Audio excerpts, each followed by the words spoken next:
शांति। आज 24 जुलाई 2022 है और आज प्यारे बाबा के अव्यक्त रूप से चले हुए मधुर महावाक्यों को स्पष्ट करेंगी आदरणीय आशा दीदी।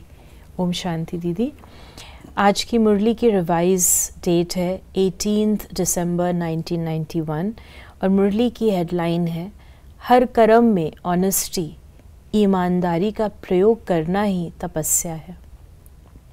आज बाप दादा चारों ओर के सर्व तपस्वी कुमार और तपस्वी कुमारियों में तपस्या की विशेष निशानी देख रहे हैं।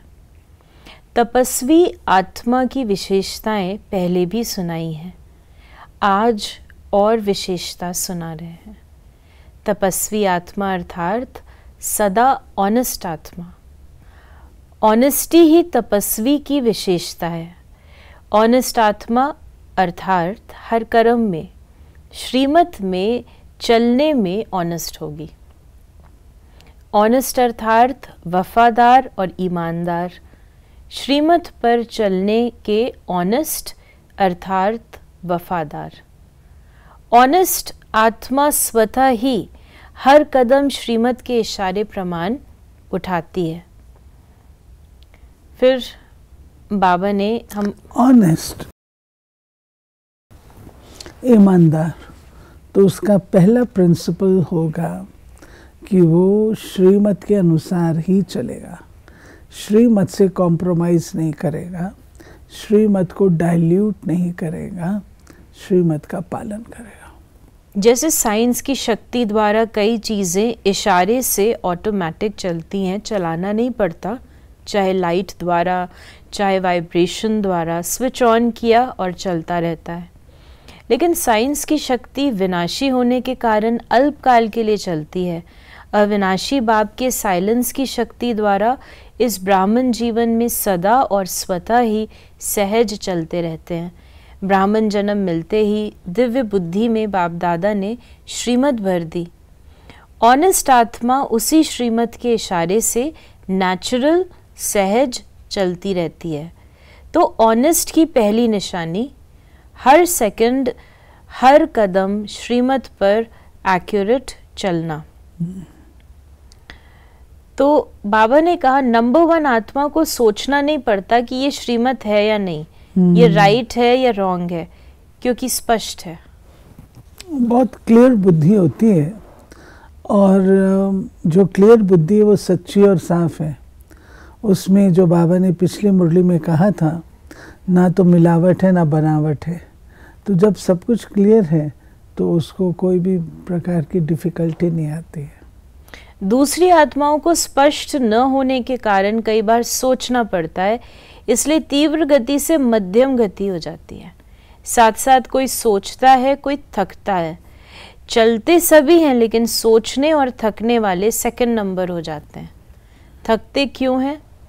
चलते चलते श्रीमत के इशारों में मनमत परमत मिक्स कर देते हैं, इसलिए स्पष्ट और सीधे रास्ते में भटक टेढ़े बाके रास्ते में चले जाते हैं। रिजल्ट में फिर भी वापस लौटना ही पड़ता है, क्योंकि मंजिल का रास्ता एक ही स्पष्ट, सीधा और सहज है। सीधे को टेढ़ा बना देते हैं। तो आप सोचो टेढ़ा चलने वाला कहाँ तक चलेगा, किस स्पीड से चलेगा और परिणाम क्या होगा? थकना और निराश होकर लौटना, इसलिए सेकंड नंबर हो जाता है। अनेक सेकंड गवाए, अनेक श्वास गवाया, सर्व शक्तियां गवाई, इसलिए सेकंड नंबर हो गया। सिर्फ इसमें नहीं खुश हो जाना कि हम तो चल रहे हैं, लेकिन अपनी चाल कैसे चल रहे हैं, अपनी चाल और गति दोनों को चेक करो तो समझा ऑनेस्टी किसको कहा जाता है। ऑनेस्ट आत्मा की और निशानी है, दूसरी बाबा ने बताई, वो कभी किसी भी खजाने को वेस्ट नहीं करेगा। सिर्फ स्थूल धन व खजाने की बात नहीं, लेकिन और भी अनेक खजाने आपको मिले हैं। ऑनेस्ट संगम युग के समय के खजाने को एक सेकंड भी वेस्ट नहीं करेगा, क्योंकि संगम युग का एक सेकंड वर्ष से भी ज़्यादा है। जैसे गरीब आत्मा का स्थूल धन 8 आना 100 के बराबर है, क्योंकि 8 आने में सच्चे दिल की भावना 800 से ज़्यादा है। ऐसे संगम युग का समय 1 सेकंड इतना बड़ा है क्योंकि 1 सेकंड में पद्मों जितना जमा होता है। सेकंड गवाया अर्थात पद्मों जितनी कमाई का समय गवाया। फिर बाबा ने कहा वैसे ही संकल्प का खजाना, ज्ञान धन का खजाना, सर्व शक्तियों सर्व गुणों का खजाना वेस्ट नहीं करेंगे। अगर सर्व शक्तियों सर्व गुणों व ज्ञान को स्व प्रति व सेवा प्रति काम में नहीं लगाया तो इसको भी वेस्ट कहा जाता है। राइट, आपके पास चीज़ रखी है और आप उसको यूज़ करके उससे बहुत कुछ रिटर्न्स ले सकते हैं, लेकिन आप उसको यूज़ कर ही नहीं रहे हैं तो वो वेस्ट क्या ना। फिर बाबा ने कहा ऑनेस्ट की निशानी है खजाने को बढ़ाना। बढ़ाने का साधन ही है कार्य में लगाना। अगर ज्ञान धन को भी समय प्रमाण सर्व आत्माओं के प्रति व स्व की उन्नति के प्रति यूज नहीं करते हैं तो भी खजाना कभी भी बढ़ेगा नहीं। ऑनेस्ट मैनेजर या डायरेक्टर उसको कहा जाता है जो कोई भी कार्य में प्रॉफिट करके दिखाए, प्रगति करके दिखाए। ऐसे ही संकल्प के खजाने को, गुणों को, शक्तियों को कार्य में लगा के प्रॉफिट करने वाले हैं या वेस्ट करने वाले हैं। ऑनेस्ट की निशानी है वेस्ट नहीं करना, प्रॉफिट करना। अपना तन मन और स्थूल धन ये तीनों ही बाप का दिया हुआ खजाना है। फिर बाबा ने कहा कि संकल्प किया कि सब कुछ तेरा, ऐसे नहीं थोड़ा धन मेरा थोड़ा बाप का। थोड़ा धन किनारे रखें जब जेब खर्च रखा है, थोड़ा थोड़ा आईवेल के लिए किनारे करके रखा है। आईवेल के लिए किनारे कर रखना ये समझदारी है। जितना ही मेरा होगा उतना ही, जहां मेरा मेरा होगा वहां बहुत बातें हेरा फेरी होती हैं क्योंकि उसको छिपाना पड़ता है।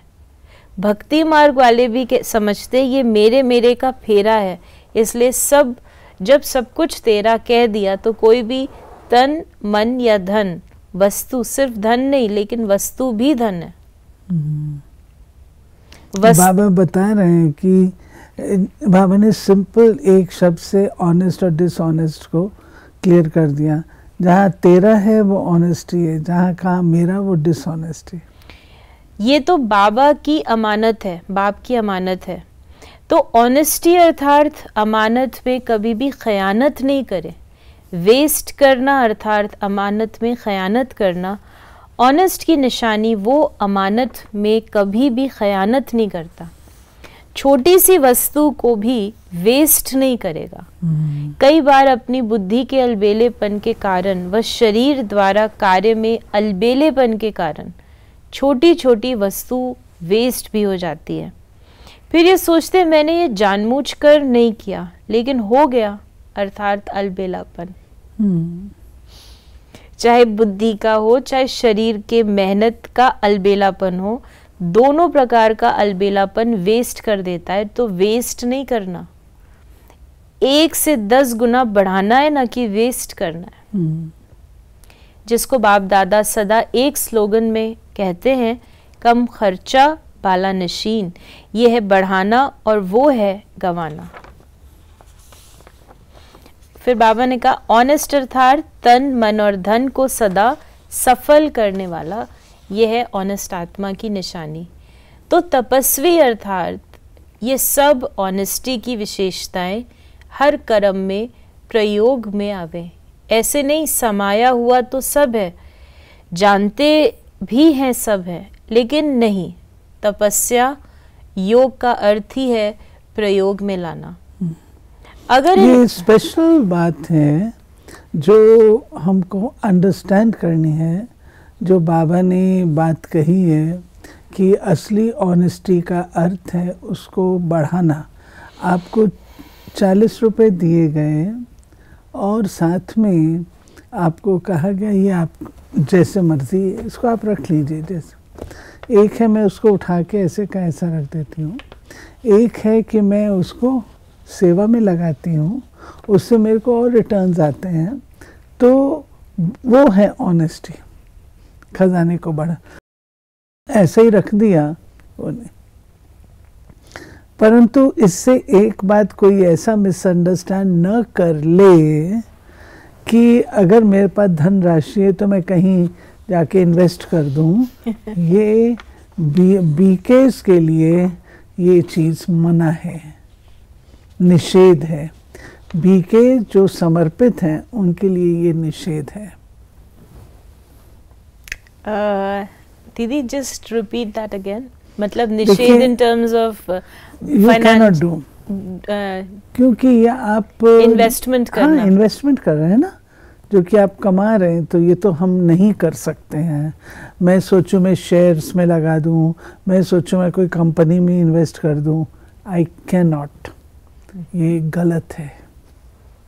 लेकिन घर वाले तो करेंगे ना, घर वाले तो वो तो हैं ही उस लाइन में ना। हम जो आश्रम पे रहते हैं, समर्पित हैं, वो तो इंस्टीट्यूशन के हो गए ना। फिर बाबा ने हम बच्चों को कहा कि जो ऑनेस्ट होता है उसके ऊपर बाप का, परिवार का स्वतः ही दिल का प्यार और विश्वास होता है। विश्वास के कारण फुल अधिकार उसको दे देते हैं। ऑनेस्ट आत्मा को स्वतः ही बाप का व परिवार का प्यार अनुभव होगा। बड़ों का चाहे छोटों का, चाहे समान वालों का विश्वास पात्र अनुभव होगा। तो इस प्रकार बाबा ने हमें आज ऑनेस्टी की परिभाषा बतलाई। आज बाबा ने वरदान दिया, मेरे मेरे को समाप्त कर पुरानी दुनिया से मरने वाले निर्भय व ट्रस्टी भव। लोग मरने से डरते हैं और आप तो हो ही मरे हुए। नई दुनिया में जीते हो, पुरानी दुनिया से मरे हुए हो, तो मरे हुए को मरने से क्या डर? वे तो स्वतः निर्भय होंगे ही। लेकिन यदि कोई भी मेरा मेरा होगा तो माया बिल्ली म्याऊं म्याऊं करेगी। लोगों को मरने का, चीज़ों का या परिवार का फिक्र होता है। आप ट्रस्टी हो, ये शरीर भी मेरा नहीं, इसलिए न्यारे हो, ज़रा भी किसी में लगाव नहीं। और आज का स्लोगन है, अपनी दिल को ऐसा विशाल बनाओ जो स्वप्न में भी हद के संस्कार इमर्ज ना हो। बेहद का है, बाबा स्वयं बेहद के हैं, तो हम बच्चों को भी बेहद का ही चाहते हैं। तो ये थे बाबा के आज के मधुर महावाक्यों का स्पष्टीकरण। यदि आपके मन में कोई भी सवाल है तो उसे मैसेज या व्हाट्सएप मैसेज करें 8826599309 पर, और हम आपके इन प्रश्नों का उत्तर प्रश्नोत्तरी कार्यक्रम में देने का प्रयास अवश्य करेंगे। ओम शांति।